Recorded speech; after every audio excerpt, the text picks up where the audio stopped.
Assalamualaikum warahmatullahi wabarakatuh. Alhamdulillah, nahmaduhu wa nasta'inuhu wa nastaghfiruh, wa na'udzu billahi min shururi anfusina wa min sayyiati a'malina. Man yahdihillahu fala mudilla lahu wa man yudlilhu fala hadiya lahu. أشهد أن لا إله إلا الله وحده لا شريك له وأشهد أن محمدا عبده ورسوله أما بعد.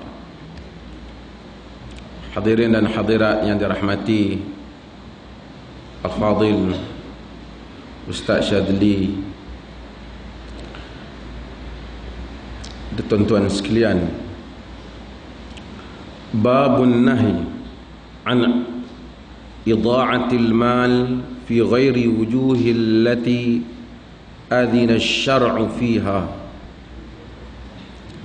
Bab larangan untuk menghilangkan ataupun membazir, squandering of wealth, membazir harta pada perkara-perkara yang tidak diizinkan, pada perkara-perkara yang selain perkara-perkara yang diizinkan oleh syarak, selain perkara-perkara yang diizinkan oleh syarak. Yakni bab dalam hadis-hadis yang akan dibaca ini, Al-Imam An-Nawawi rahimahullah, dia fokus kepada masalah larangan membazir harta. Walaupun hadis-hadis yang akan kita baca ini, kita akan tengok ada lagi perkara lain yang Nabi SAW sebut.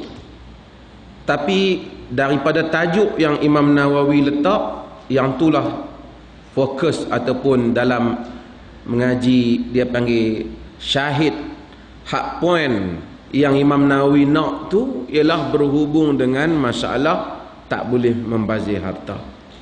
Tapi hadis Nabi dia datang berengkeh.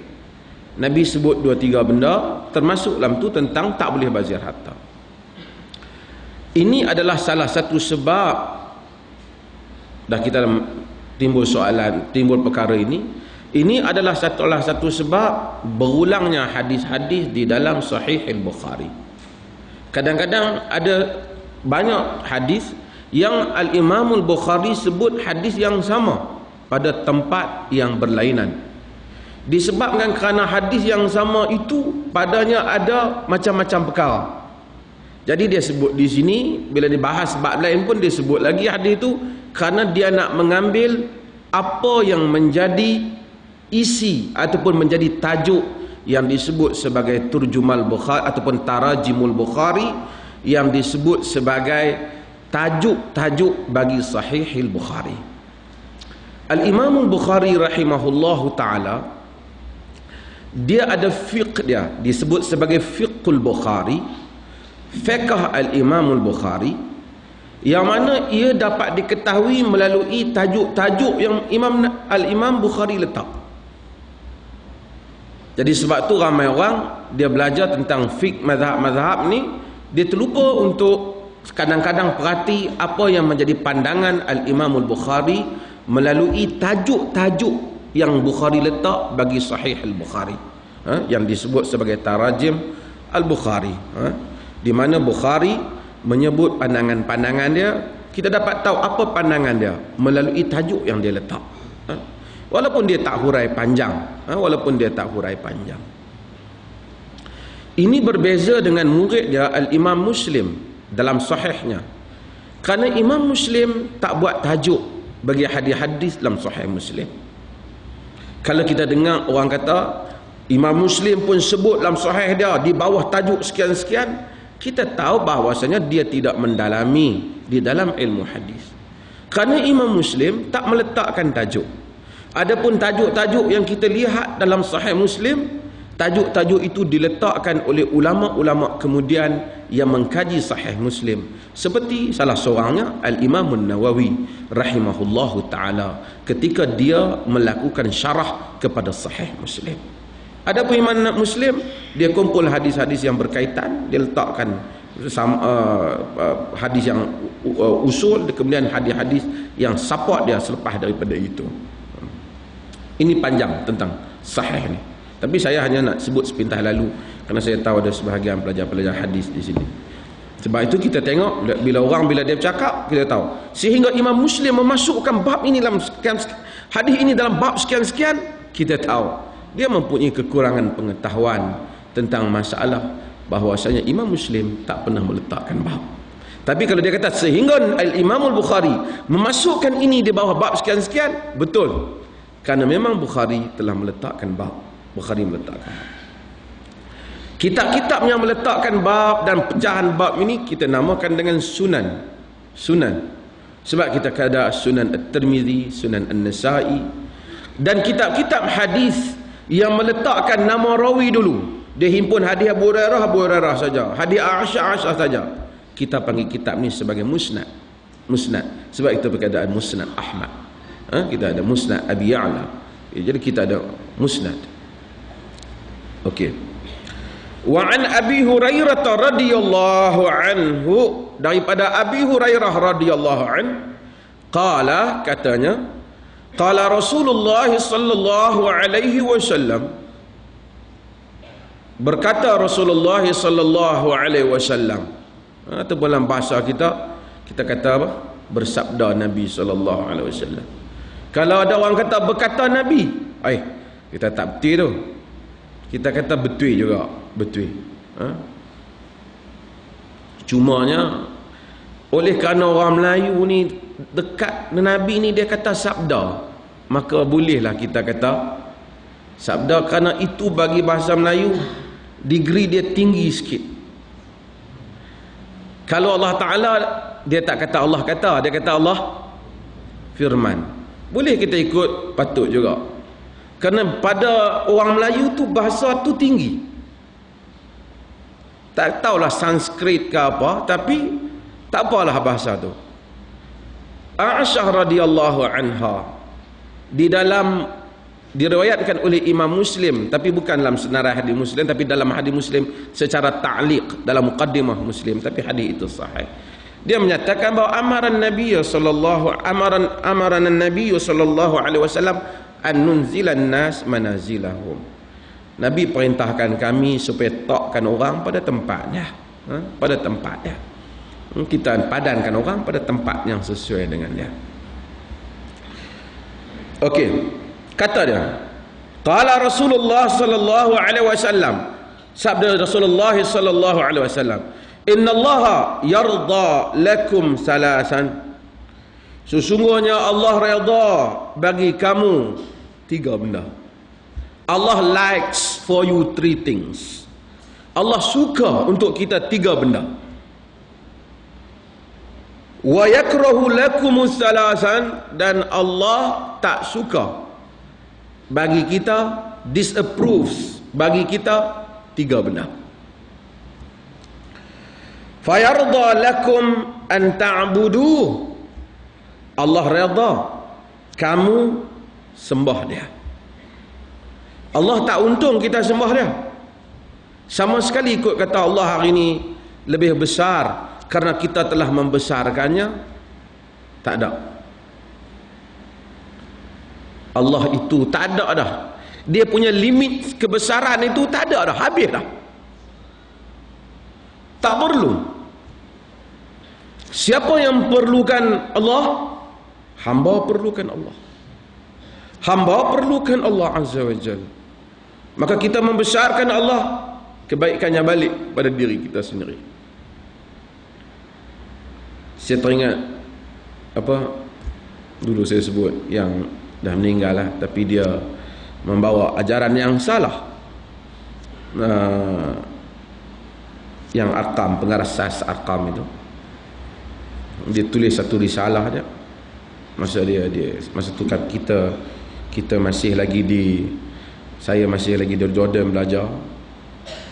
Dia risalah di bumi Syam. Allah itu besar, tapi Allah tidak menjadi besar jika tidak dibesarkan oleh Abu Ya. Kan masalah tu. Mungkin maksud dia Abu Ya tu telah membesarkan, kita tak tahu maksud dia. Tapi Allah tak memerlukan kita. Wa man yashkur fa innama yashkuru li nafsihi. Wa man kafara fa innallaha ghaniyyun hamid. Siapa yang bersyukur, sesungguhnya dia bersyukur untuk dirinya sendiri. Sesiapa yang kufur, sesungguhnya Allah Maha Kaya lagi Maha Terpuji. Tak perlu kita. Allah redha, tapi Allah redha. Allah redha daripada kita 3 benda. Salah satu yang saya dah sebut dalam banyak kuliah yang lalu, bagi yang baru datang, ada beza dalam agama perkataan redha dan izin. Ada beza antara perkataan redha dan perkataan izin. Apa yang Allah tidak izin tidak akan berlaku. Apa yang Allah izin, dia akan berlaku. Apa yang Allah redha bukan semestinya berlaku jika dia tidak izin. Bukan semua yang Allah redha itu Allah izinkan berlaku. Dan bukan semua yang Allah izin Allah redha ia berlaku. Dan ini menjawab kekeliruan setengah orang yang mempersendakan nama Allah Azza wa Jal apabila dia bercakap tentang zat Allah Azza wa Jal ataupun hubungan Allah dengan makhluk. Bagaimana Allah Ta'ala menguruskan hamba-hambanya. Allah tak redha kita mensyirikkannya. Dia tak redha. Dalam hadis ni kata, fayarda lakum an ta'budu wa la tusyriku bihi syai'a. Dia redha kepada kamu supaya kamu mengabdikan diri kepadanya dan kamu jangan syirikkan dia dengan apa-apa. Tapi syirik berlaku. Berlaku dengan izin Allah. Fir'aun tidak akan mungkin boleh menentang Allah Azza wa Jal, mengisytiharkan aku sebagai ana rabbukumul a'la, Tuhan aku adalah Tuhan kamu yang maha tinggi, jika Allah tak izinkan dia boleh bercakap, jika Allah tak izinkan ia boleh bergerak. Orang yang bermaksiat tidak mungkin boleh bermaksiat jika Allah tidak izinkan pergerakannya. Semuanya berlaku dengan izin Allah. Tapi apa yang Allah izin belum tentu dia redha. Belum tentu ia redha. Apa yang Allah redha belum tentu dia izin. Allah redha, Allah suka kita pergi haji. Tapi kita dah pohon berapa tahun dah, kita belum lagi dapat. Dia belum izin kita pergi. Tapi dia redha perbuatan itu. Dia redha. Apa yang Allah izinkan berlaku. Saya dulu buat contoh mudah untuk dipahami oleh orang awam. Allah Ta'ala walahul mathalul a'la. Allah tak boleh dibandingkan. Laisa kamitslihi syai'. Allah Ta'ala tidak ada siapa yang apa pun yang sama dengan Allah. Tapi nak fahamkan dalam kehidupan manusia, ada benda yang kita izin kita tak redha. Kita kadang-kadang anak kita minta satu benda, kita tak suka, duk minta juga kita bagi kat dia. Dia minta kita nak pakai kereta, kita tak sah lah, baru ya dapat lesen, tak boleh kawan malam ni semua keluar, ayah orang lain semua bagi, pasal apa ayah tak bagi? Kita pun lemah nak buat kerja tak boleh, dia duk kita tak ambil, nah ambil kunci pergi, dia habang kat mak dia, ayah bagi. Memang ayah bagi pun, tapi redha tak? Tak redha. Tak redha. Allah buat peraturan dalam alam ini. Allah buat peraturan dalam alam ini. Dia benarkan manusia jadi kufur, dan dia juga Dia izinkan kekufuran berlaku, dia izinkan juga tauhid berlaku. Dia izinkan ibadah berlaku, dia juga izinkan maksiat berlaku.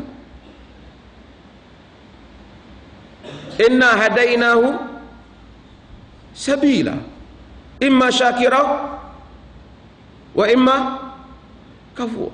Sama ada orang nak jadi syukur ataupun nak jadi kufur. Kami tunjukkan dua jalan. Siapa pilih jalan kufur, dia jalan. Tapi kita kena tahu kalau Allah tak izin. Dia kata dah Allah izin kat dia, kita kata Allah izin, tapi Allah tak redha. Dia kata pasal apa? Hang duk minta tak dapat. Tak, Allah redha benda tu, tapi Allah tak bagi lagi kat aku. Dia atas hikmah yang dia saja tahu. Apa yang Allah redha dan kita pun nak buat, tapi Allah tak izin, kita tak berdosa. Kita nak pergi Mekah, Allah pun suka hamba dia pergi buat haji. Tapi keadaan tertentu orang lain lagi nak pergi, berapa juta lagi manusia duk tunggu kota tak habis lagi, 900,000 apa kata kota dalam list.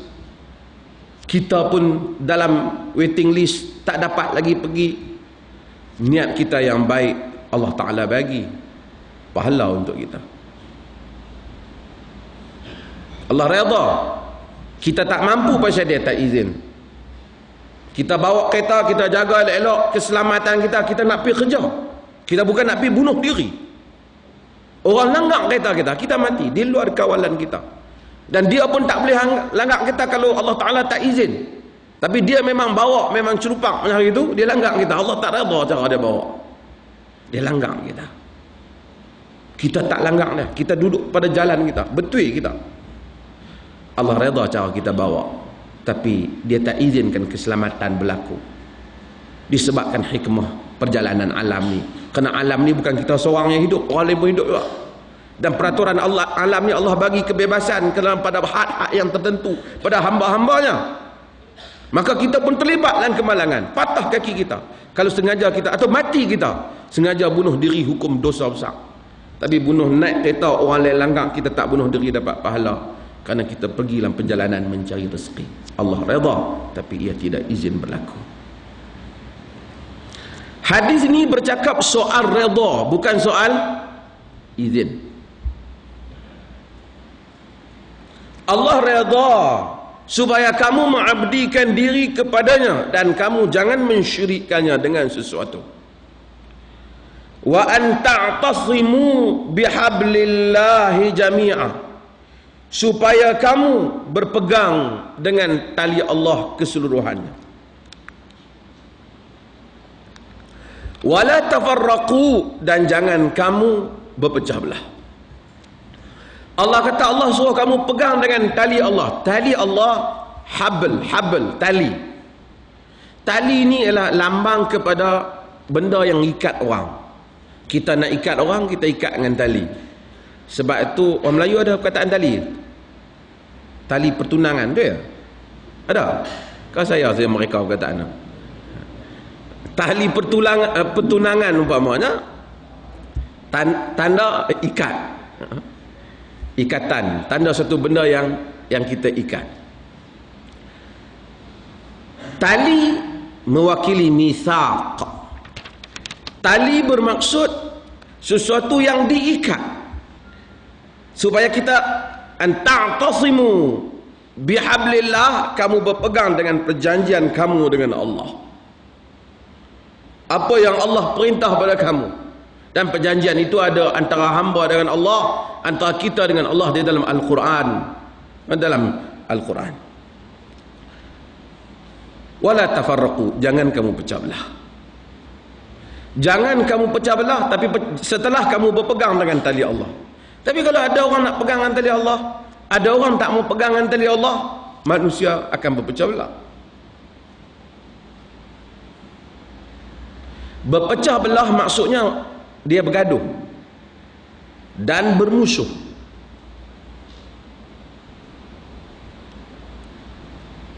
Agama tak larang manusia berbeza pendapat, kerana beza pendapat biasa. Kalau tak beza pendapat, kacau kita. Orang kata tak boleh dalam negara ni kerana satu pendapat sahaja. Berbeza pendapat bukan budaya kita. Kacau kalau ada orang kata macam tu. Sebab tak ada orang kata lah kan. Tak mungkin. Manusia kena berbeza pendapat. Hatta di kalangan sahabat berbeza pendapat. Tapi mereka tidak semesti berpecah. Apa yang berlaku antara Ali dan Muawiyah itu berpecah kerana berperang. Dan kita tak gembira. Dan mereka itu juga bukan pilihan mereka. Apa yang berlaku antara Ali dengan Aisyah, antara Ali dan Talhah, antara Ali dan Zubair yang berperang, kita tak gembira. Ia satu sejarah pahit yang kita warisi mazhab munculnya Syiah dan seumpamanya. Ahli sunnah sanjung sahabat, tapi ahli sunnah jaga lidah dia. Dia tak mau. Pasal dia tak mau berpecah daripada para sahabat. Kita boleh berbeza dengan sahabat.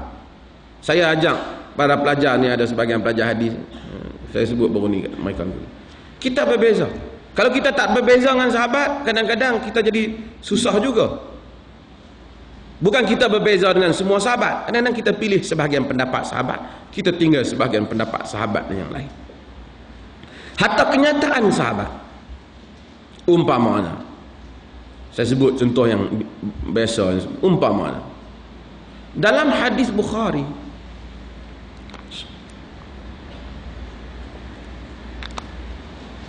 daripada Ibnu Abbas kata, tazawwajan Nabi sallallahu alaihi wasallam Maimunah wa huwa muhrim.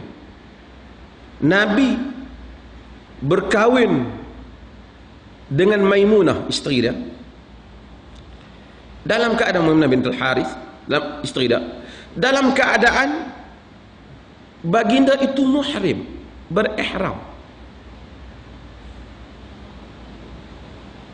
Sedangkan kita tahu Nabi larang orang yang berihram ni menikah. Dia menikah yankih pun tak boleh, yungkih pun tak boleh.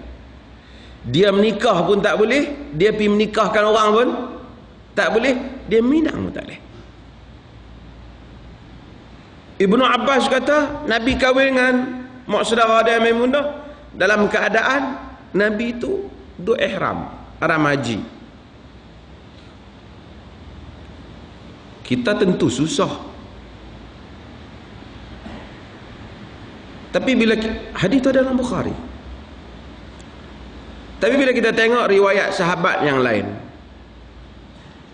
seperti Abu Rafi', dia kata tazawwajan Nabi sallallahu alaihi wasallam Maimunah wa huwa halal.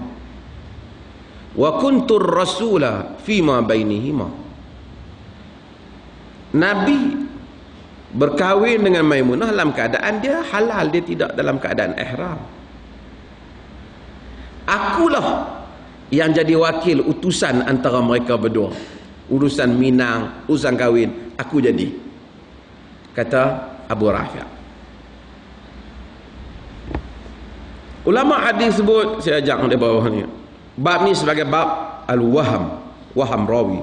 Rawi waham, rawi keliru. Walaupun dia Ibnu Abbas, tapi dia bashar. Dia manusia, dia boleh keliru. Walaupun ada dalam Sahih Bukhari. Bukan hadis palsu, tak palsu. Memang Ibnu Abbas kata pun. Yang palsu ni dia tak kata, orang kata dia kata, memang dia kata. Tapi inti yang dia kata tu mungkin dia keliru. Dia muda lagi masa tu, tak sampai 10 tahun. Sedangkan Abu Rafi' dia sendiri yang involve, dia sendiri yang terlibat. Tentu cakap dia lebih kuat untuk dipakai. Ibnu Abbas ni tak bohong, tapi dia keliru. Mungkin dia teringat masa tu dia kecil dekat-dekat dengan haji ke apa, lalu dia perasan macam dalam keadaan Nabi berihram. Tapi kita ada riwayat yang lain, sahabat lain kata tak betul tu. Bahkan ada riwayat Ibn Hibban riwayatkan, Syu'aib Ar-Naud menyebut ia sebagai sahih. Maimunah sendiri menyatakan tazawwajani Nabi sallallahu alaihi wasallam wa huwa halal. Nabi kahwin dalam keadaan halal, Nabi tidak berihram. Sekalipun besar Ibn Abbas, tetapi kesilapan boleh berlaku. Kesilapan boleh berlaku. Ulama hadis kritik riwayat itu. Kritik riwayat itu. Sebab ada dua pendapat yang dikeluarkan. Bukan pendapat, ada dua kenyataan yang dikeluarkan. Bercanggah kenyataan tu. Beza, satu kata dalam ihram, satu kata di luar ihram. Ni besar ni. Ihram ada pantang larang ni. Berbeza pendapat, tak ada masalah. Tak ada masalah. Yang masalah apabila dalam Bukhari ada lagi beberapa contoh hadis yang lain. Termasuk hadis yang An-Nawawi sebut dengan sepakat, dengan ijma' tidak benar, iaitu apabila isteri-isteri Nabi SAW tanya Nabi, ayyuna asra'u bika luhuqan, mana di kalangan kami yang paling cepat untuk mengikuti Nabi selepas Nabi wafat nanti. Dalam riwayat Bukhari, Nabi kata, aqwalukun yadan, siapa di kalangan kamu yang tangan dia paling panjang? Kata Aisyah, maka kami pakai lawan ukok tangan kami. La riwayat Bukhari kata yang paling panjang didapati ialah tangan Saudah binti Zam'ah. Maka Saudah binti Zam'ah lah yang Nabi maksudkan.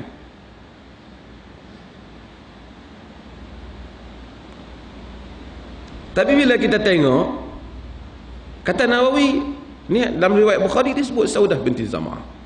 Tapi dalam hadis lain selain diriwayatkan oleh Bukhari, dia tidak sebut Saudah, dia sebut Zainab binti Jahsh.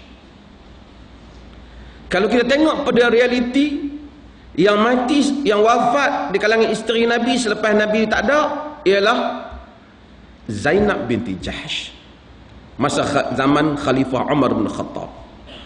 Saudah binti Zam'ah wafat masa zaman Muawiyah bin Abi Sufyan. Tapi hadis Bukhari sebut Saudah, sedangkan hakikatnya siapa? Zainab.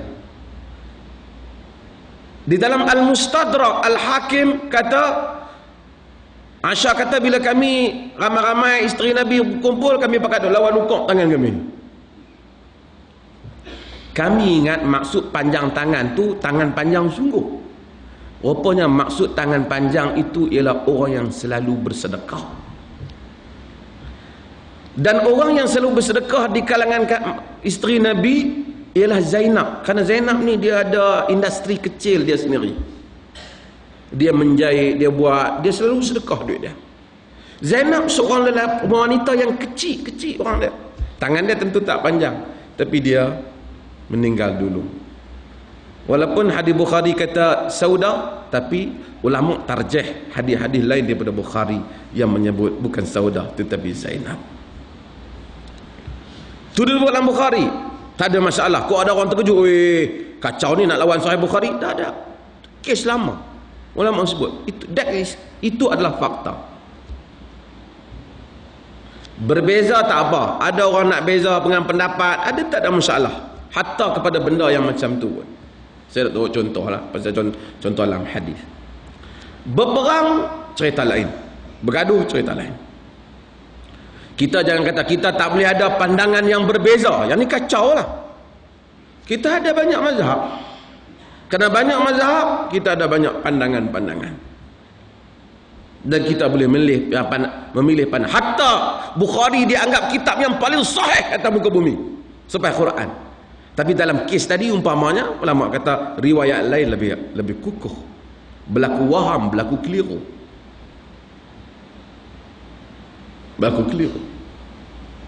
Hadirin dan hadirat yang dirahmati Allah. Allah kata, Nabi kata Allah suka kita berpegang dengan talinya dan jangan berpecah belah.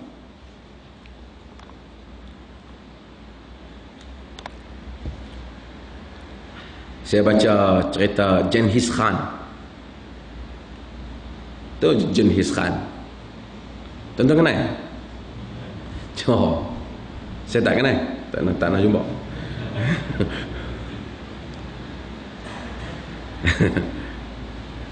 Genghis Khan, dia Genghis Khan ni terkenal lah kan sebagai apa? Keturunan apa? Ha? Mongol, orang Mongolia.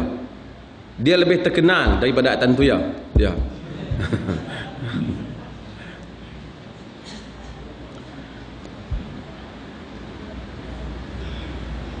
Genghis Khan satu hari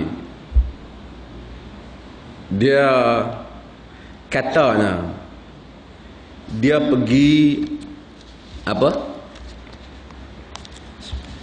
Keluar pergi memburu. Dan Genghis Khan ni bila dia memburu, dia bawa burung lang. Kan kita tengok Mongol kan, dia terkenal dengan kepakaran. Dia bawa falcon, burung lang jenis sambang.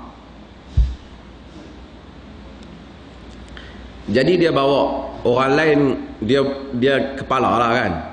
Yang lain tu pergi bawa panah apa semua, dia bawa burung lah, burung lang. Bila dia keluar, tak berjaya dapat apa-apa binatang buruan. Sekali pun dia guna burung, dia tak jumpa. Jadi dia pun rasa malu. Member-member dia lain pun tak jumpa. Dia perlu cari di hutan. Dia boring. Dia patah balik. Pergi balik pada camp dia seorang-seorang. Yang member duduk lautan tak balik-balik. Lama. Sehingga dia pun dahaga. Cari ayak tak ada. Cari mata ayak tak ada. Nak minum ni kawan-kawan pun tak balik lagi. Dan katanya kononnya riwayat apa Mongoliat ke Israeliat. Katanya Genghis Khan suka bawa apa nama gelas perak bersama dengannya.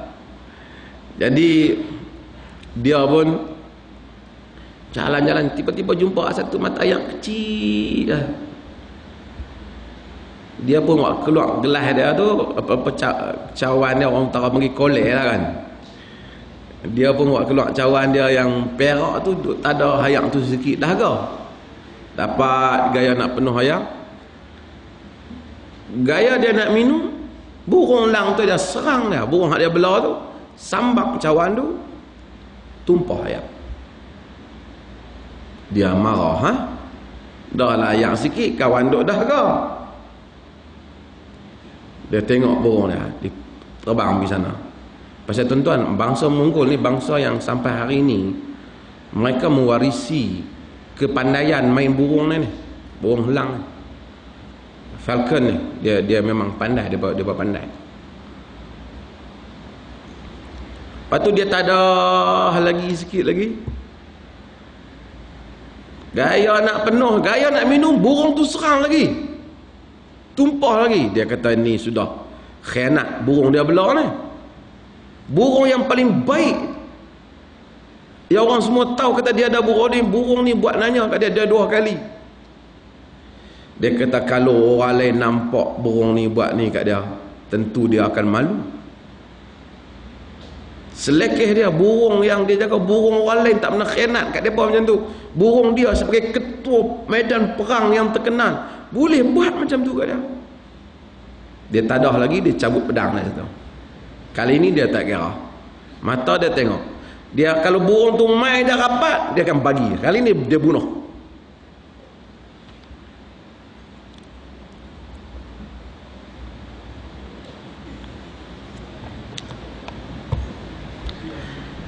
Lepas pada tu, burung tu dia tadah lagi, burung tu main, burung tu serang lagi.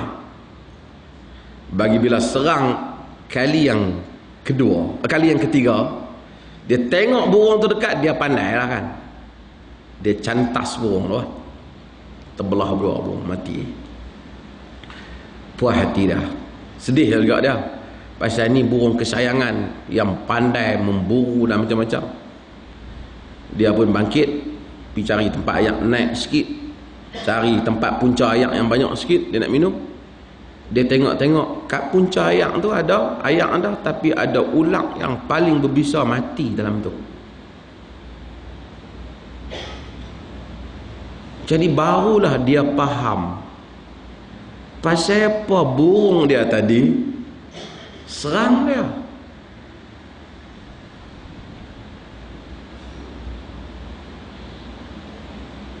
Lalu dikatakan Allah dalam riwayat Mongolia, dia pun buat satu patung burung. Patung burung tu dia tulis di sebelah sayap dia tu bahawa kawan ini sekali dia dah jadi kawan, dia akan jadi kawan sehingga bila-bila. Kan?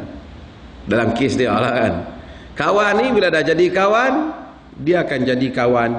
He continues to be your friend. Dia akan sentiasa jadi kawan. Dia engrave, dia ukir pada sebelah lagi sayap yang satu lagi, mana-mana tindakan yang dibuat dalam keadaan marah ialah tindakan yang akan berlaku silap. Jadi sebelah sayap habaq pasal kawan, sebelah sayap lagi dia kata tentang. Itu bukan hadis lah, itu Mongolia. Okey, balik pada hadis ni. Dalam riwayat Ibn Hibban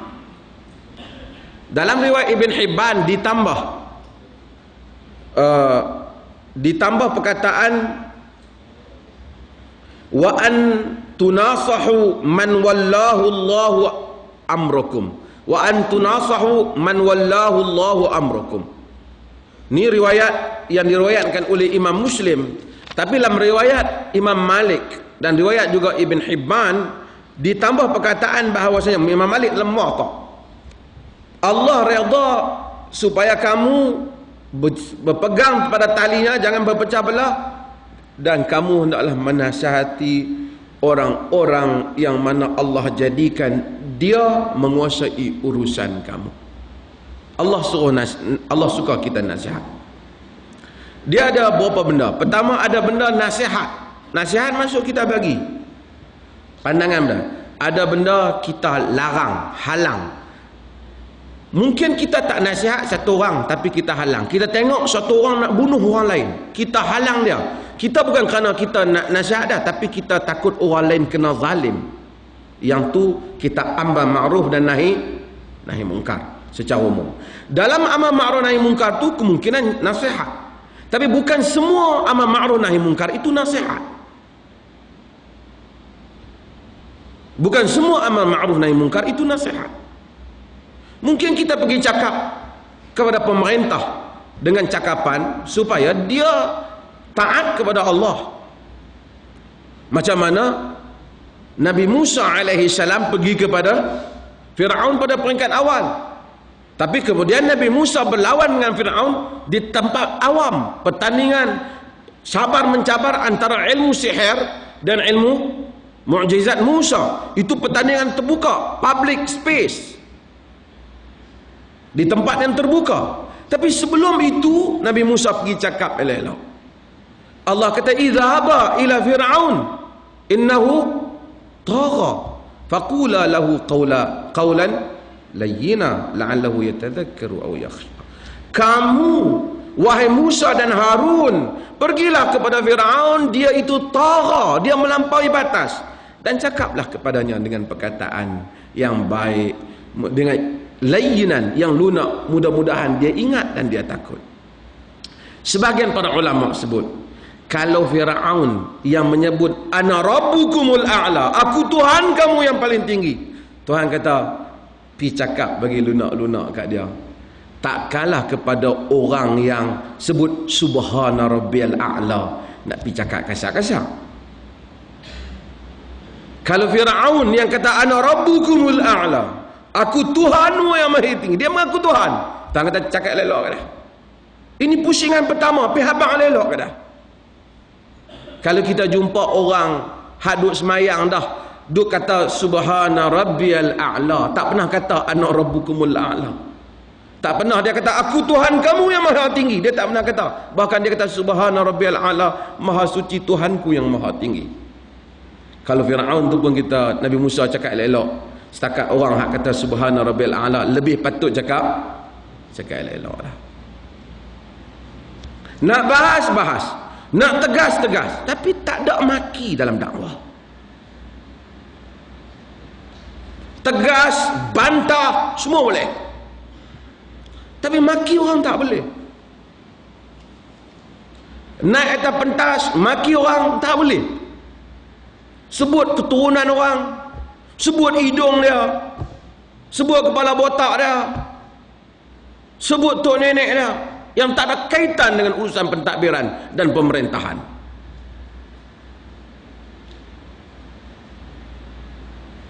Nak bahas, boleh bahas di parlimen, boleh juga bahas dalam pilihan raya, boleh juga kritik dalam akhbar, terutama apabila pandangan itu telah keluar menjadi pandangan umum, diketahui umum dan memberikan kesan pada umum, maka kita kena beritahu pada umum tak betul pandangan itu,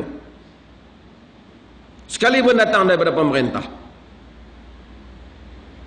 atau benda itu yang membabitkan kepentingan umum. Tapi tak boleh maki orang.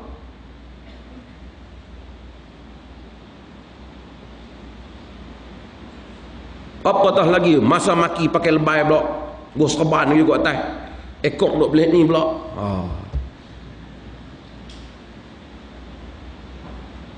Saya tak okey, bangkang okey. Nak lawan dialog terbuka pun okey. Musa dan Firaun pun terbuka. Tapi tak perlu maki orang. Siapa nak maki orang? Dengar pun tak syok. Tuan-tuan tengok apa Obama dengan Mitt Romney kan cakap, orang ni cakap hujah negara kita akan buat macam tu. Macam mana boleh? Bukan budaya kita.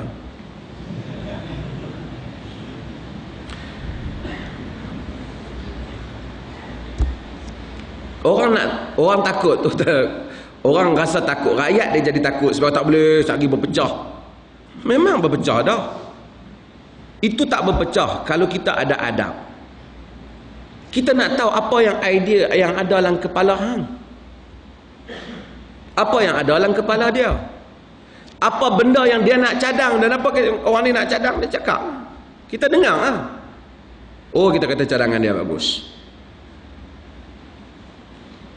Tengok Ed Miliband cakap dalam apa Manchester punya conference Labour Party, idea yang bagus. Saya bukan sokong dia.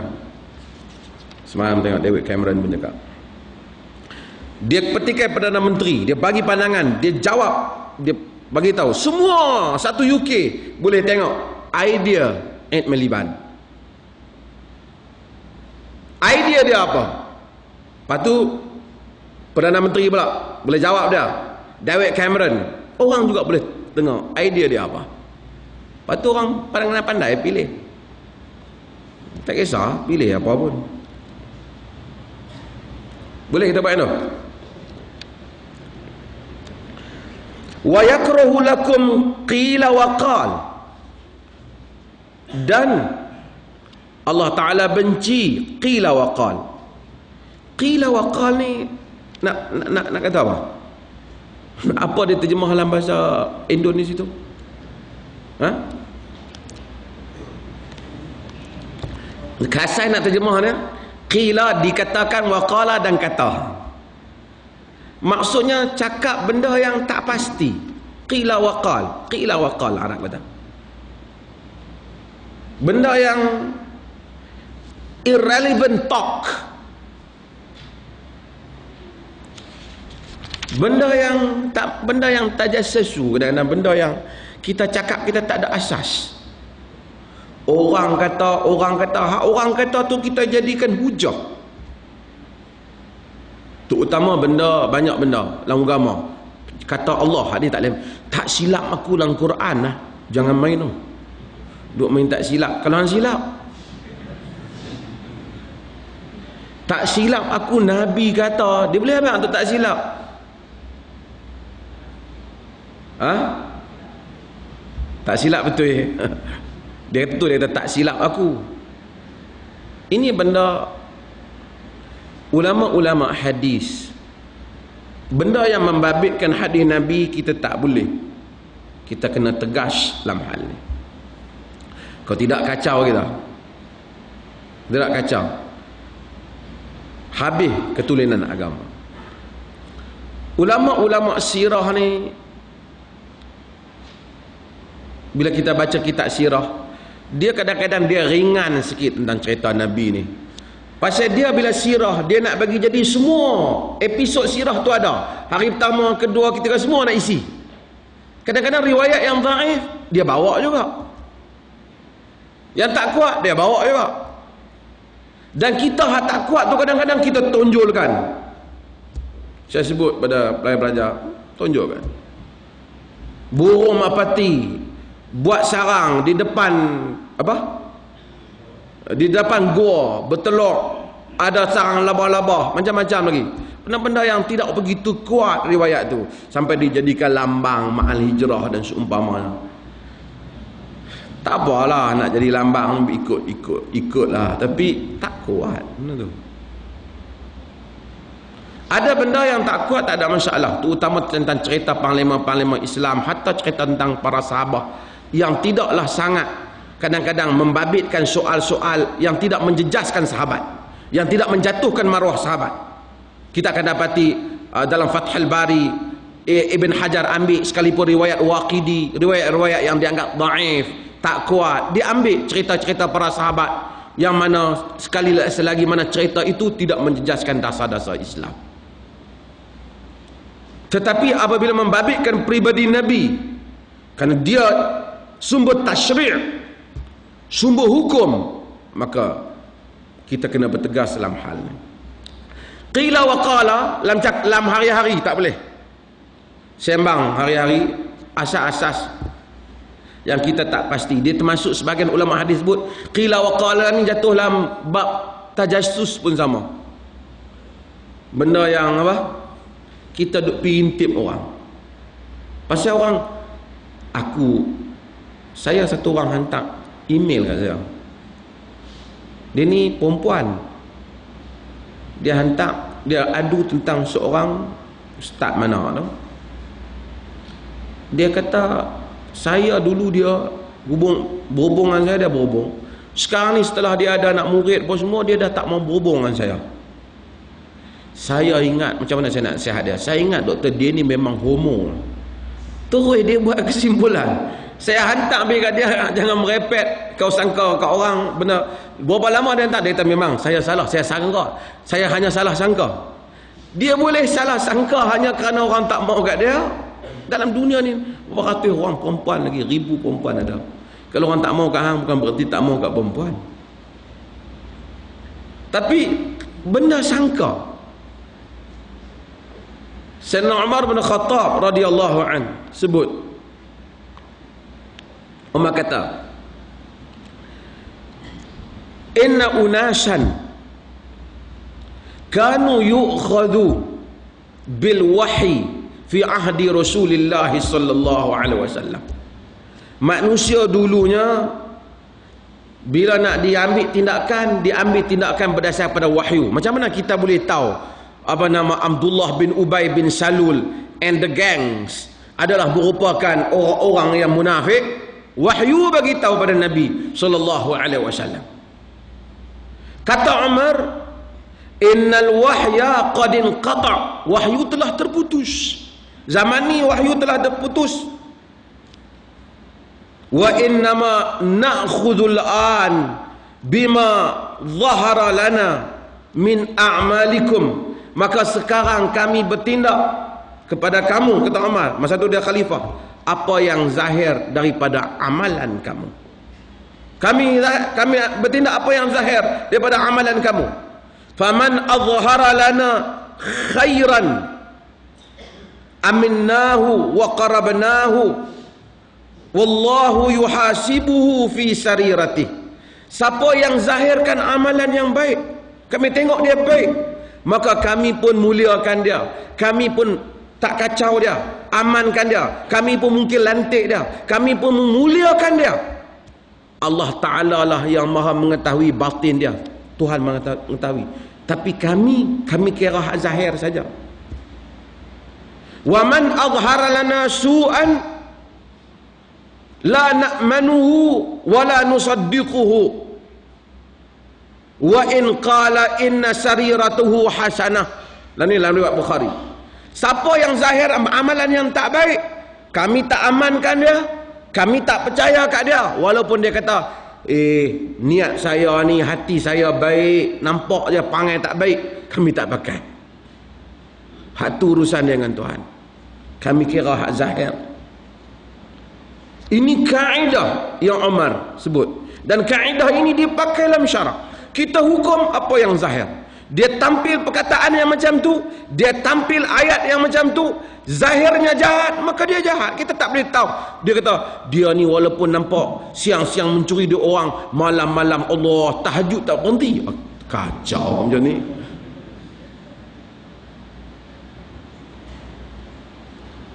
Orang kalau sekiranya niat hubungan dia dengan Allah Ta'ala bagi, insya-Allah kan zahir juga bagus pada akhlak. Kacau Pak. Kita tak tahu, kita hukum yang zahir. Maka kita dilarang qila wa qala. Wa kasratu su'al, dan banyak tanya. Wa kasratu su'al ni boleh jadi banyak tanya. Satu lagi boleh jadi banyak meminta. Mungkin tafsiran dia banyak meminta. Yang pertama, satu orang yang suka minta, tak ada satu pasal, dia memang hobi dia minta. Saya tengok sahabat mana abang tahu, kata pengemis ada rumah mewah, wang dawah bantai 15,000. Tak tahulah betul ke tak. Tapi di London kes yang sama.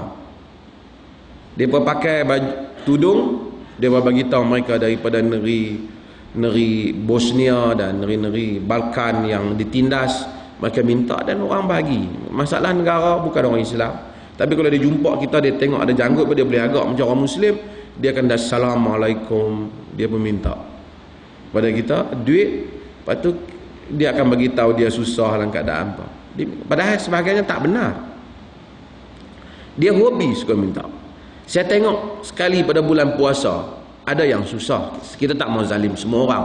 Tuan-tuan pergi pada bulan Ramadan, kalau tuan-tuan pergi ke Mekah, tuan-tuan tengok ada orang-orang kulit hitam yang selalu, bukan kerana kulit dia hitam dia jadi jahat, tak ada. Itu ada hadis palsu yang mengutuk orang kulit hitam. Ini Islam tak ada. Islam tidak resis. Pada zaman dahulu ada hadis palsu yang dibuat hanya nak kutuk orang kulit hitam. Dia kata, Nabi kata, orang Sudan itu, orang kulit gelap itu gelap pada perutnya dan pada kemaluannya. Ya Allah, takkanlah Nabi nak kata macam tu. Tapi dia buat hadis-hadis palsu kerana jenis duduk bila ramai, geng anti geng black, anti geng mat black, anti geng kulit hitam, hak ni anti Melayu, hak ni, dia timbul perkauman. Islam datang nak buang. Bilal ada orang baik. Ada hadis palsu, az-zinjiyu iza ja'a saraq wa iza syab' zana. Orang kulit hitam ni kalau sekiranya lapar mencuri, kalau kenyang berzina. Allah, takkan Nabi nak kata hina kaum macam tu. Ini semua tak benar. Hatta hadis yang kata inni uhibbul arab li'annil arab li'anna lughatul ahli jannah lughatul arab. Sungguhnya aku sayang Arab kerana aku Arab, bahasa ahli syurga bahasa Arab. Wa anna lughatul Quran lughatul Arab, bahasa Quran bahasa. Hadis ini pun dhaif jiddan, sangat dhaif. Tak boleh dijadikan hujah. Berbau perkauman.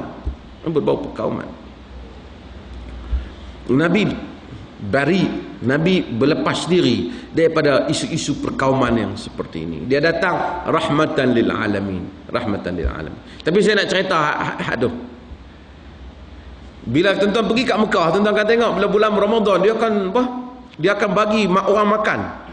Mari kereta Mekah Madinah sama, mari lori tu daripada peniaga-peniaga ni, dia bagi susu free. Dan dia pun akan bagi toke Arab tu, dia tak mai. Biasanya akan dia hantar geng-geng Bangla juga lah mai.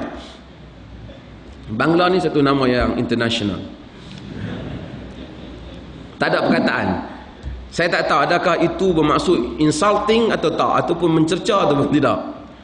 Pakistan itu Pakistan lah. Tapi kalau kita sebut Paki di negeri orang putih, dia jadi macam apa? Kita insult, sebenarnya kita cerca dah sebenarnya.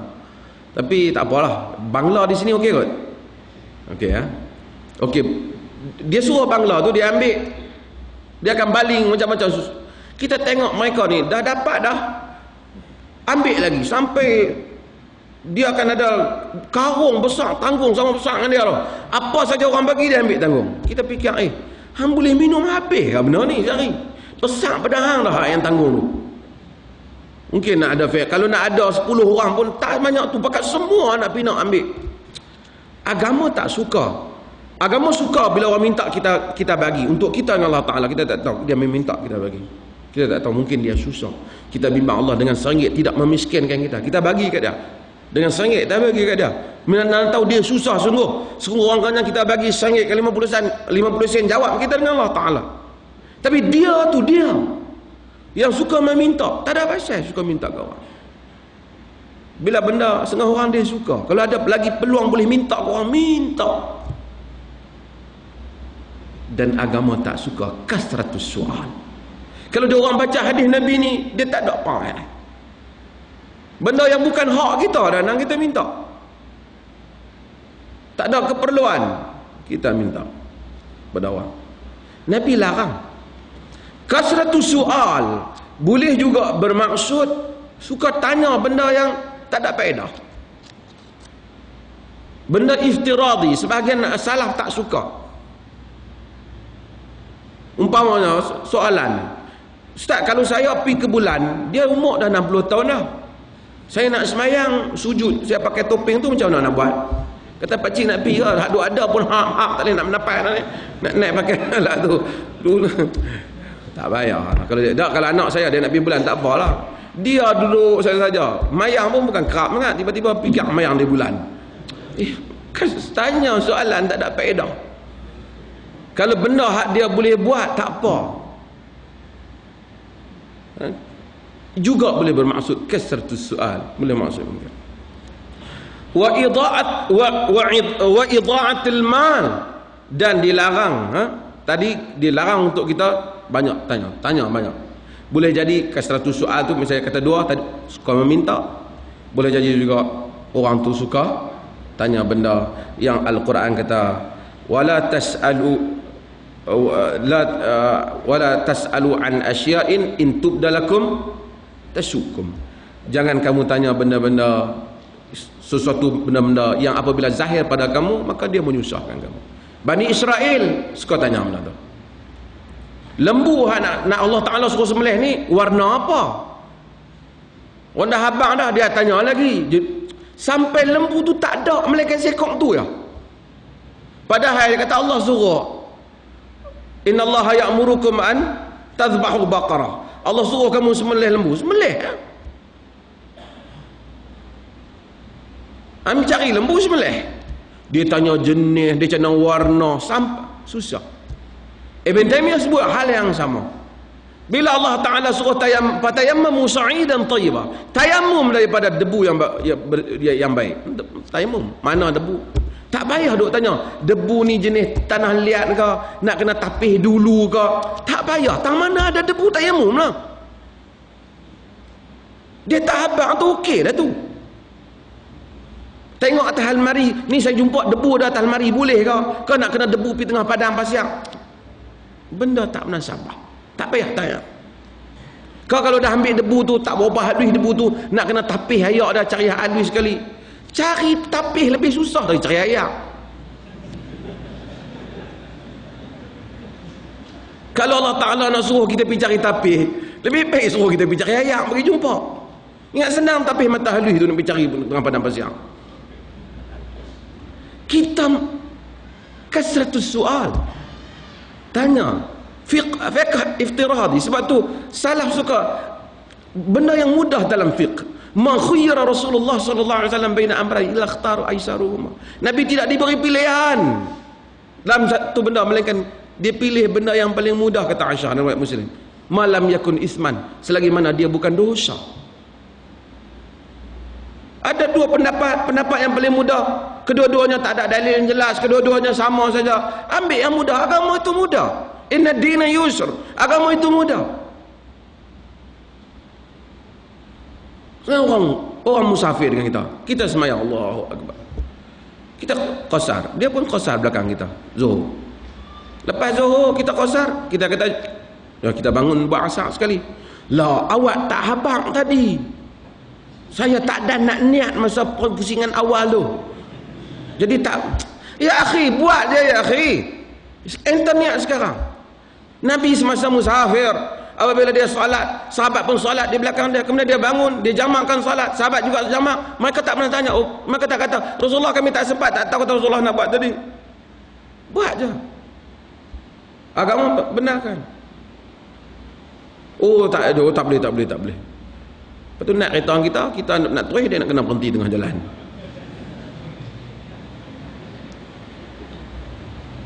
Ya akhi, agama Allah Ta'ala hantar agama. Tuhan bukan mahu supaya kita susah.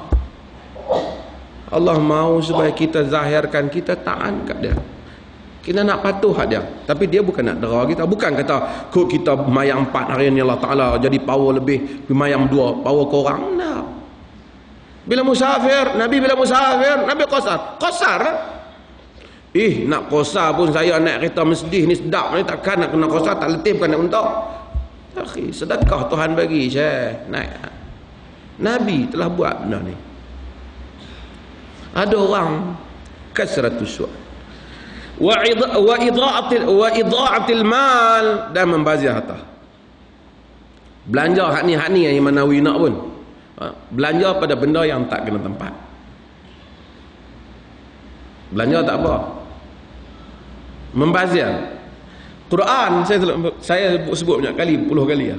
Quran ni tak pernah kata orang saudara syaitan, melainkan hak yang membazir. Orang berzina dia tak kata saudara syaitan. Orang berzina memang amalan syaitan, tapi dia tak kata saudara syaitan. Minum arak min amali syaitan, dia kata jangan buat, itu amalan syaitan. Allah tak bagi kita buat, dia kata khutuwatu syaitan, syayatin, jalan-jalan syaitan. Tapi dia kata innal mubadzirina kanu ikhwana syayatin. Sesungguhnya orang membazir saudara syaitan.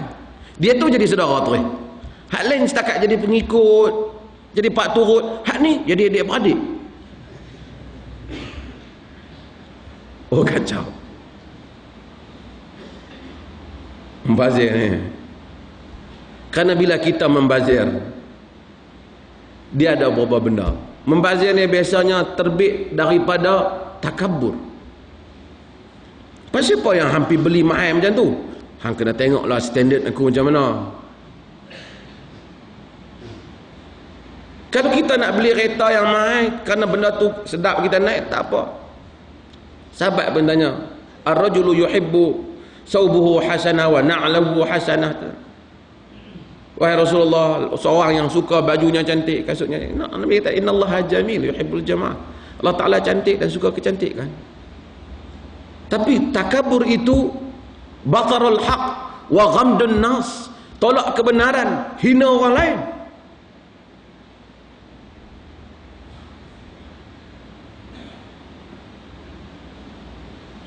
Bila kita membazir, akan ada orang lain yang suffer. Ni super magnik hantar gambar apa saya sebut nama dia duk ambil rakamannya supaya rakaman dia, nama dia masuklah rakaman ni. Gambar apa, satu orang buat bendera Malaysia sebesar-besarnya guna beras warna. Hak satu lagi dia mencuri, dia abang kata saya tak ada duit nak makan nasi. Macam itulah bila kita sebenarnya tak ada makanan free atas dunia ni.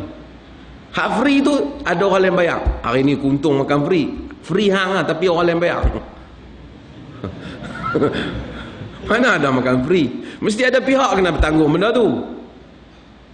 Bila kita membazir, kita tak ada keinsafan. Orang lain suffer, orang lain tanggung susah.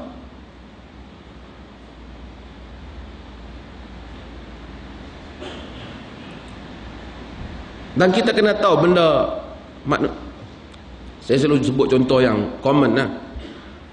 Orang kadang-kadang benda yang tak perlu, kad jemputan apa perkahwinan, tak apalah nak kad cantik, tapi kad sampai harga RM15 sekeping.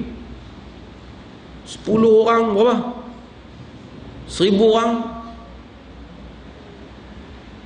Oh, benda tu tak apalah kot orang nak simpan kenangan, wallahu alam, tapi bagi saya membazir lah. Kad RM1 2 pun orang ingat lah, orang mai lah. Tak salah kalau kita nak buat kenduri berapa juta pun, tapi hendaklah duit kita, dan kita memang bagi makan orang. Tapi kalau kita guna duit orang, pertama salah. Dan kalau kita membazir benda yang kita belanjakan, benda yang tak ada satu faedah, agama larang. Saya tak pernah kata haram budak-budak main bunga api, itu keseronokan.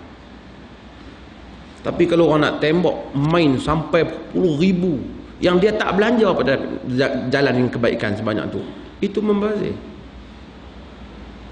Agama larang idha'atul mal. Idha'atul mal. Dan mudah-mudahan bila kita belajar hadis Nabi SAW, kita jaga-jaga dalam perkara yang seperti ini. Allah. Oh, terpanjang. Saya nak kena pergi Kuala Lumpur. Tuan-tuan, ada soalan cepat-cepat.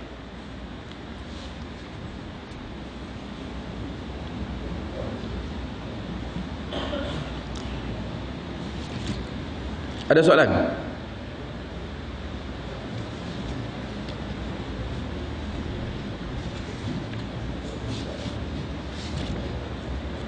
Soalan ni banyak. Apa pendirian doktor tentang akidah Syekh Ahmad Didat?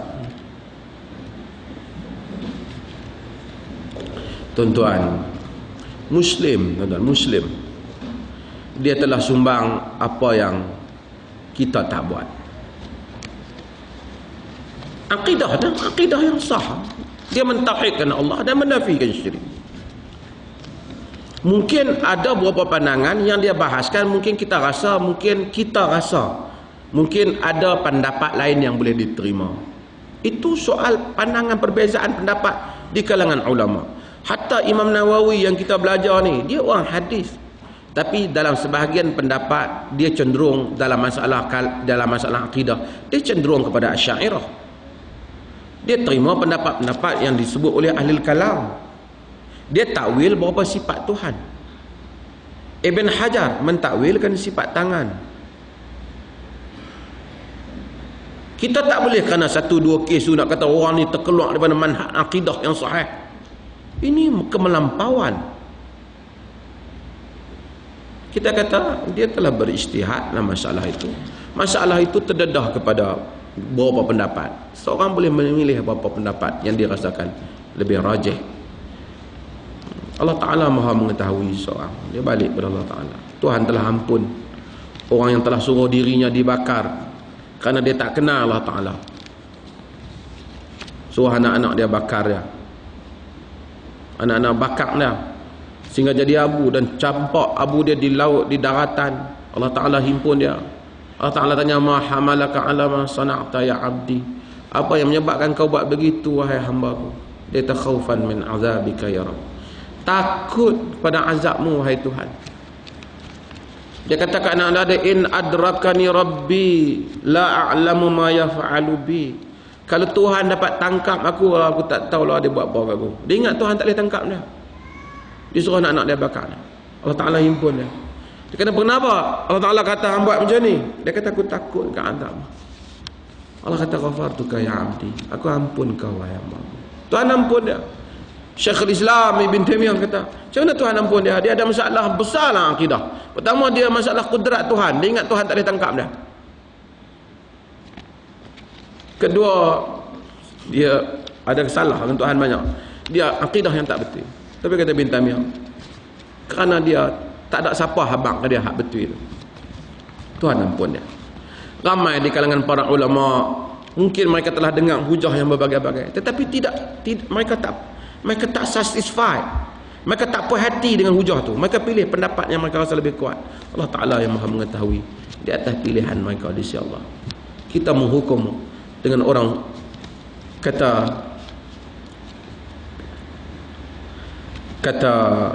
Al-Imam Zahabi, jika semua orang hendak kita perincikan kesalahan dia, tidak akan selamat mana-mana ulama hadis, tidak Ibn Mandah dan tidak selain daripadanya.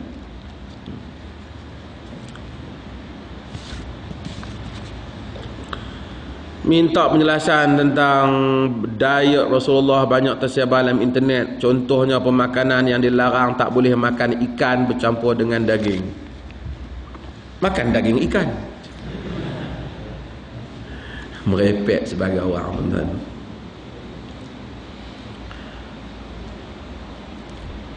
Ini semua kadang-kadang bila kebelakangan ni orang commercializekan agama. Dia commercializekan barang, dia guna agama. Dia cari hadis-hadis walaupun tak benar, dia tempelkan kepada barang dia. Diet dia lah, apalah. Nabi tak makan apa? Ikan dengan apa? Daging, dan ini semua tidak ada nas yang sahih masalah. Nak rojok siapa benda ni? Rojok pakar kesihatan. Tengok dia kata apa? Pakar kesihatan, bukan pakar penjualan makanan tu, pakar kesihatan. Yang tak ada kepentingan apa dia bagi tahu. Tuan-tuan, research yang dibuat pada zaman ni kita kan boleh percaya sangat. Kalau pakar kopi buat, kalau research tu ditaja oleh syarikat kopi, kopi adalah minuman yang baik untuk otak. Kalau yang ditaja oleh orang lain, syarikat lain, teh apa, kopi berbahaya untuk otak, teh yang terbaik. Macam tu setengah researchers, dan macam itulah juga setengah para agamawan yang menggunakan hadis-hadis Nabi yang seperti ini. Nabi ni jarang makan ikan. Mana ada ikan sangat di Mekah dengan Madinah. Zaman dulu bukan ramai nelayan. Ada dalam riwayat sahabat tangkap ikan paus di laut. Mata dia tu sahabat boleh berdiri dalam ruang mata dia. Maksudnya besar ikan paus tu, bakar tu. Besar pada ikan paus Pirates of Caribbean.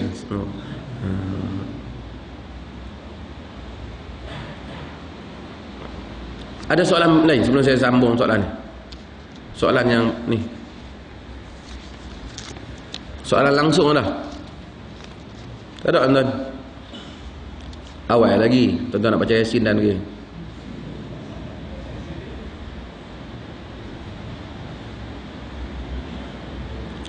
Bila bermusafir diperuntukkan solat jamak dan qasar. Bagaimana untuk dilakukan solat jika seorang itu terlepas waktu zuhur dan asar? Macam mana tu? Dia terlepas kenapa? Nak tahu dulu. Kalaulah kerana dia pitam, dia duduk ataupun dia tertidur daripada pukul 12 sampai pukul 8 baru sedang.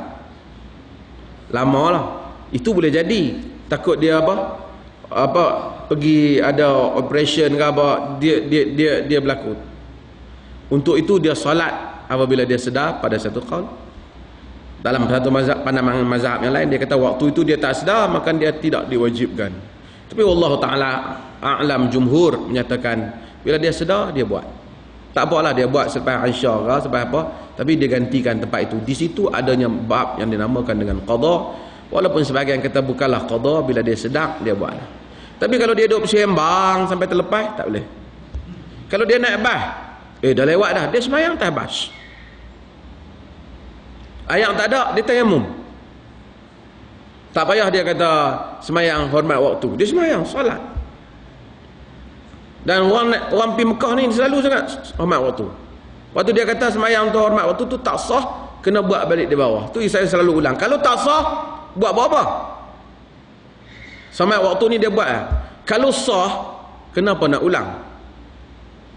Maka apabila dah buat, selesai. La yukallifullahu nafsan illa wus'aha. Idza amartukum bi syai'in fa'tuhu mastata'tum. Bila aku perintahkan kamu dengan satu benda, datangilah ia dengan kadar yang kamu mampu. Kalau kita dalam keadaan tak sedar apa, kita dimaafkan. Tapi kerana kita tak ada alasan saja kita duduk ralik, kita berdosa kalau kita tidak salat zuhur atau asar. Ada soalan? Ya.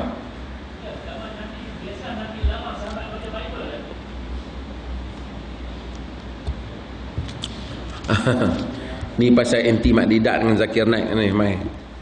Saya tahu bukan salah entah, tapi pasal ada geng duk perangat benda ni. Tuan-tuan, Bible ni bukan Bible lah, dia sebenarnya apa nama? Injil yang diubah. Sebenarnya Bible ni dia tak mewakili Bible, dia tak mewakili Injil. Bible ni dia Biblos. Biblos ni buku kan. Dia bahasa Greek, dia buku. Macam Didat kata, the word Bible is not in Bible. It's not in the Bible. Kataan Bible tu tak ada dalam Bible. Kan? Tapi tak apalah. Ada Saidina Umar sebut dalam riwayat Ahmad tentang apa kata kalau kita baca Taurat Musa ni dan kita ambil apa yang baik. Dan kemudian Nabi SAW marah. Nabi kata, "Lau kana Musa hayyan la yahilla lahu illa ayat tabi'ani." Jika Musa itu masih hidup, tak halal bagi dia melainkan dia kena mengikut aku. Nabi larang atas apa sebab? Pertama, Nabi larang untuk dijadikan itu panduan kerana sudah ada Quran dan sunnah. Nabi juga larang kerana tak mau bagi keliru. Kita kena tahu, Nabi bukan saja larang baca, Nabi larang orang menulis hadis. Nabi hanya benarkan seketika hanya menulis Al-Quran. La taktubu anni ghairal Quran. Jangan kamu tulis daripada aku melainkan Quran. Sehingga kerana Nabi tak mau ada kekeliruan. Kemudian apabila dah selesai keadaan dah ni, Nabi pernah menyuruh uktub li Abi Syah, tulis kepada Abi Syah kerana Abi Syah tak dapat ingat. Surat-surat Nabi bertulis. Abdullah bin Amr dia menghimpunkan tulisan dia ada dalam Musnad Ahmad. Tapi apa yang penting ialah larangan Nabi itu ada konteksnya. Kesnya apa? Golongan sahabat-sahabat kita yang belajar baca Bible hari ini kerana dia nak buat comparative study. Dia nak hujah bahawasanya buku ini menyuruh untuk kamu mengikut yang benar. Quran juga mencabar mereka supaya datangkan Injil mereka, datangkan Taurat mereka supaya mereka buktikan di mana. Dalam kes rejam, Nabi suruh dia bawa mari. Dalam kes zina, Nabi suruh orang Yahudi datangkan Taurat, dia nak tengok. Nabi nak tengok apa Taurat kata. Mereka tutup sebahagiannya. Konteks yang berbeza. Kemudian ada orang kata benda ni salah, depa ni baca Bible Nabi tak benarkan baca ni, dan mereka ni akidah tak betul.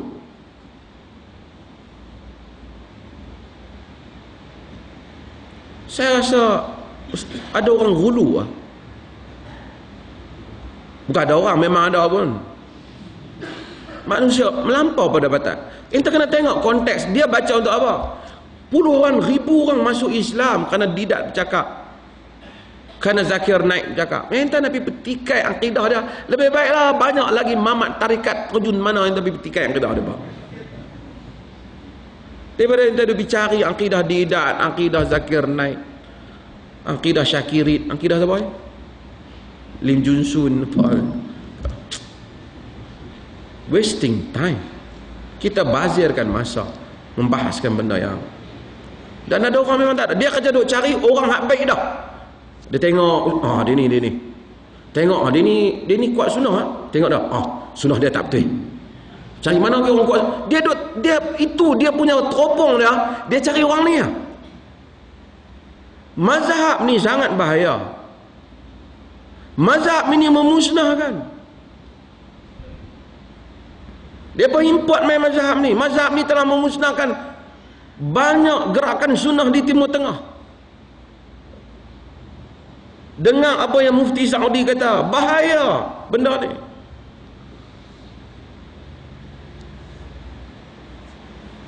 Dia bukan ada, dia itu saja. Dia kerja nak bahas peribadi-peribadi yang ada kaitan dah dengan sunnah tu.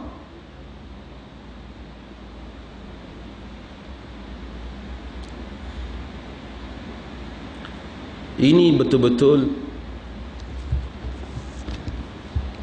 ditiba lah. Ini syaitan. Ini kerja syaitan yang menjadikan manusia bermusuh dan benda yang tak ada sebab. Dan jadi syok. Safihul ahlam, orang yang safih, sufahaul ahlam, orang-orang yang selekeh, budak-budak muda yang selekeh, yang cuba yatakhawatun untuk pergi campur dalam urusan-urusan yang besar yang membabitkan akidah para sarjana. Sehingga geng ini di Saudi petikaikan Al-Hafiz Ibn Hajar dengan Fathul Bari, petikaikan akidah Nawawi. Pada zaman hidupnya Syekh Muhammad Saleh bin Utsaimin, dia kata jangan petikai akidah Nawawi. Tak apalah, dia ada beberapa benda yang kita tak setuju. Akidah Nawawi salah, akidah Ibn Hajar tak betul. Kacau geng ni. Kue lama kue bahaya. Tak apa, pergi dia bah. Ya.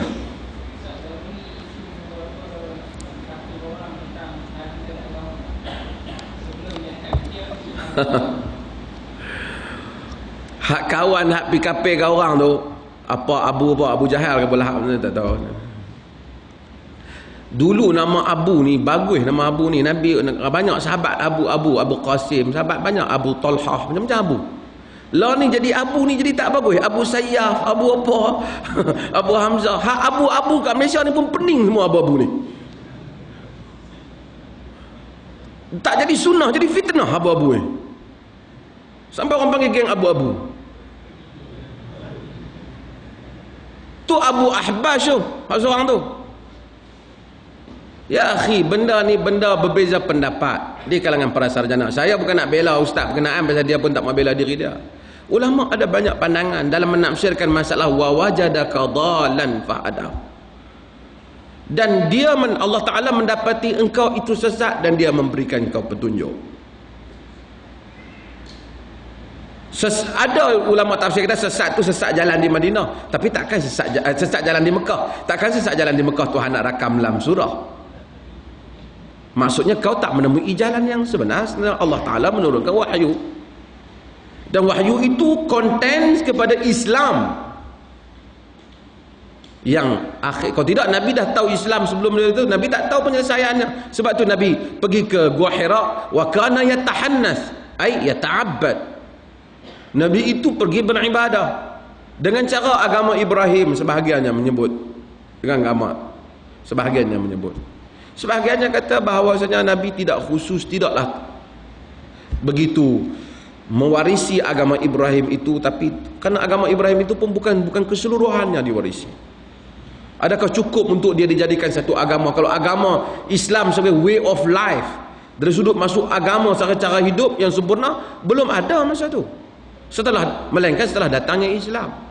Kalau kita kata Nabi ni dah tahu dah semua ajaran Nabi-Nabi yang terdahulu, sebelum dia dilantik mengisytiharkan diri menjadi Rasul, kita membuka ruang untuk orientalis menuduh bahawa dia mengambil agama ni daripada buku-buku kitab-kitab lama. Be careful.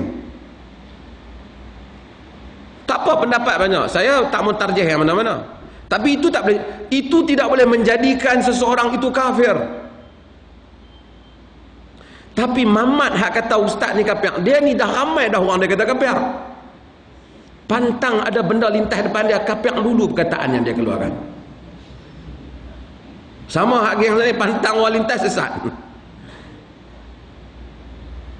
Berapa banyak orang yang dia isytiharkan.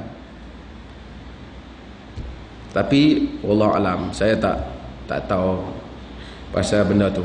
Kalau dia kata Nabi mengetahui sebahagian daripada sedikit-sedikit agama Ibrahim, mungkin. Tapi adakah agama dinul kamil, agama yang lengkap? Tak ada.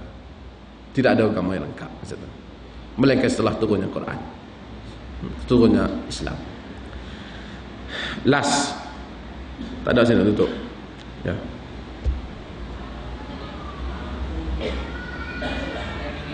Ha? Kita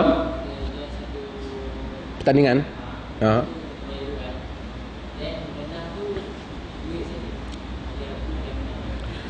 Kalau kita sertai satu pertandingan dan kita kena bayar yuran pertandingan, yuran itu digunakan untuk duit, untuk mengumpulkan, membeli hadiah, maka itu adalah judi, maisir, gambling. Okey. Tapi kalau kita bayar yuran itu digunakan untuk sewa tempat pertandingan. Umpamanya dia sewa padang. Jadi kita tak boleh main free padang tu, nak kena bayar duit padang. Dan duit tu diambil untuk dibayar pengurusan, bayar kepada referee, bayar kepada padang, bayar kepada duit minum, dan hadiah datang daripada pihak yang lain. Sponsor, ada sponsorship untuk hadiah. Itu tidak judi. Itu tidak judi. Hatta kita pergi tengok, kadang-kadang kita tak tahu, kita bayar RM1, kita baling dart tu, kemudian kadang-kadang dapat, kadang-kadang tak dapat. Itu adalah judi. Pasal baling tu tak ada kos apa. Ataupun kita teka kacang, teka apa, ada berapa biji dalam ni, sekali teka, alah share 20 sen. Takkan 20 sen judi. Duk Syekh, judi tak kira. 5 sen pun judi. Kita teka, bila teka kena bayar. Kalau betul kita dapat duit, itu juga judi. Wassallallahu ala nabiyyina Muhammad walhamdulillahi rabbil alamin.